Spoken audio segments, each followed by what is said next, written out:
सियालदह से सहरसा जा रही हाटे बाजार एक्सप्रेस ट्रेन से अज्ञात अपराधियों ने काढ़ागोला स्टेशन के समीप एक स्वर्ण व्यवसायी से हुए करीब 1.5 करोड़ मूल्य के सोने की लूट प्रकरण का उद्भेदन रेल पुलिस ने कर दिया है। आज इस मामले की जानकारी देते हुए रेल एसपी संजय भारती ने बताया कि लूटे गए सोने में से कुल 457 ग्राम सोना, करीब 45,300 नेपाली करेंसी समेत करीब 20,57,800 रुपए भारतीय करेंसी नगद बरामद किया है। इस मामले में कुल 6 अपराधियों की गिरफ्तारी भी की गई है, जबकि इस पूरे कांड में करीब 14 से 15 लोगों की संलिप्तता सामने आई है। रेल पुलिस अधीक्षक संजय भारती ने बताया कि इस पूरे कांड की साजिश नेपाल में रची गई थी। उन्होंने बताया कि इस कांड में पीड़ित पारस सोनी का चचेरा भाई मनोज सोनी और संतोष सोनी भी शामिल रहा है।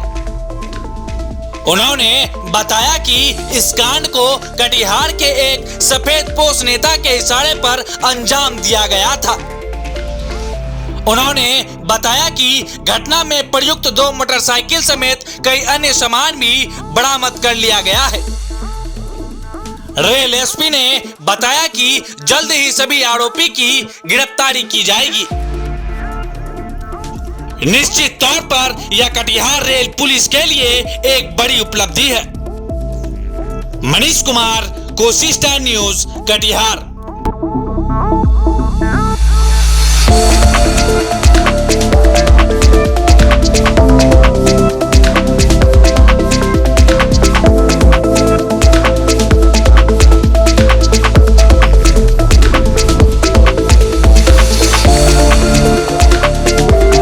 देखिए 25 तारीख 25/6/22 को एक काढ़ागोला से स्टेशन से 200 लगभग मीटर आगे उस जगह पर चेन पुल करके एक जो बादी जिनका नाम पारस सोनी है, इस कांड के बादी हैं, वो सियालदह से सोना लेकर हाटे बाजार एक्सप्रेस से लौट रहे थे और लगभग 8:52 में वहाँ चेन पुलिंग की गई और उसके बाद अपराधियों द्वारा उनका है जो सोना लूट लिया गया।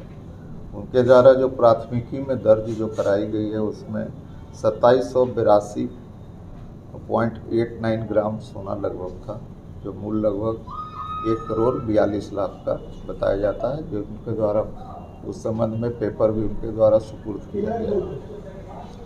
इसके बाद इसमें SIT का गठन किया गया। इसमें हम लोग पीओ पर गए। पीओ पर जाने वाले जिस एरिया में बरारी थाना से भी सहयोग किया गया वहाँ के थानाध्यक्ष द्वारा, और जिधर से उस जगह से चेन पुलिंग करके अपराधीगण जो भी थे लूट के भागे थे, वो 2 दिशा में भागे। एक कुछ दक्षिण दिशा में 4 लोग भागे थे, जैसा कि अनुसंधान में आया। 4 है जो उत्तर दिशा में से भागे।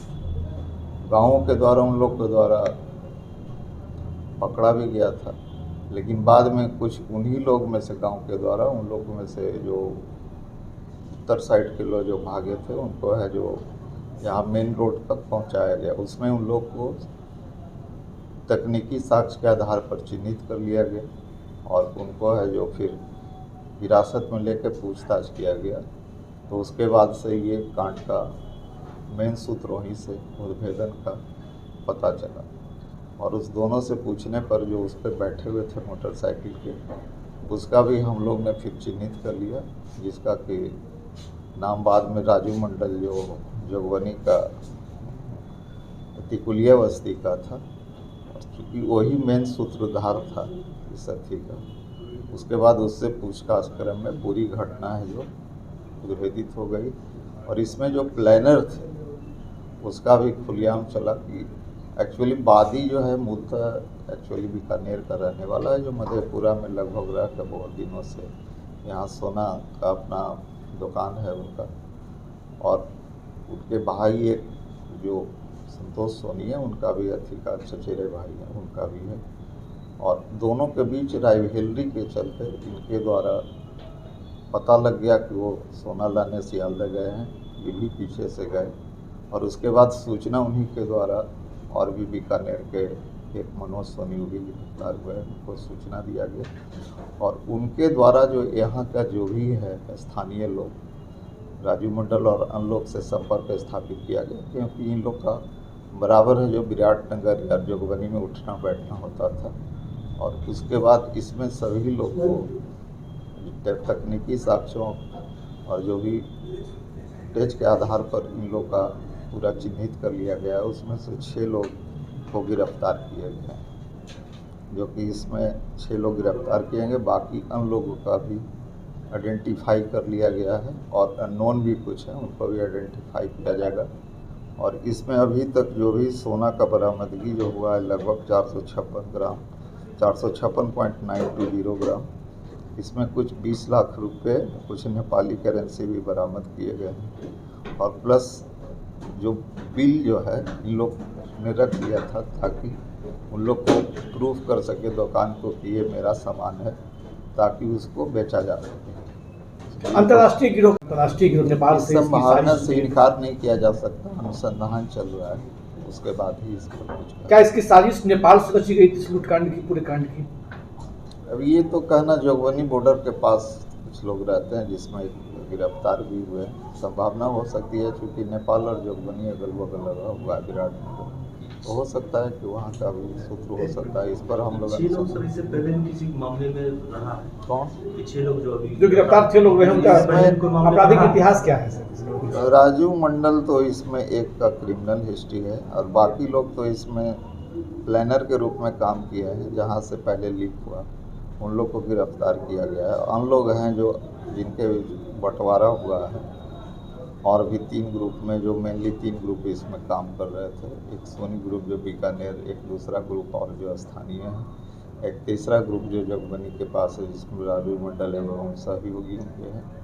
ये 3 ग्रुप के बीच ये पूरा बंटवारा की बात आई है अनुसंधान में और उन लोग से भी हम लोग कोशिश करेंगे उन लोग को भी गिरफ्तार करके मोटामोटी की दिशा में यथासंभव जो। सर, घटना का प्लानर और ये लोग भाड़े पे देखिए, मुख्य प्लानर इनका भाई ही था जो संतोष सोनी है, उनका भी राइवलरी के चलते उनके द्वारा ये किया गया और उन्हीं के द्वारा ये सूचना है जो वहाँ दिया गया।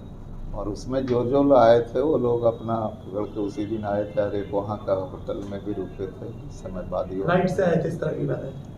हाँ, ऐसा आया अनुसंधान में, वो चीज़ सब चीज़।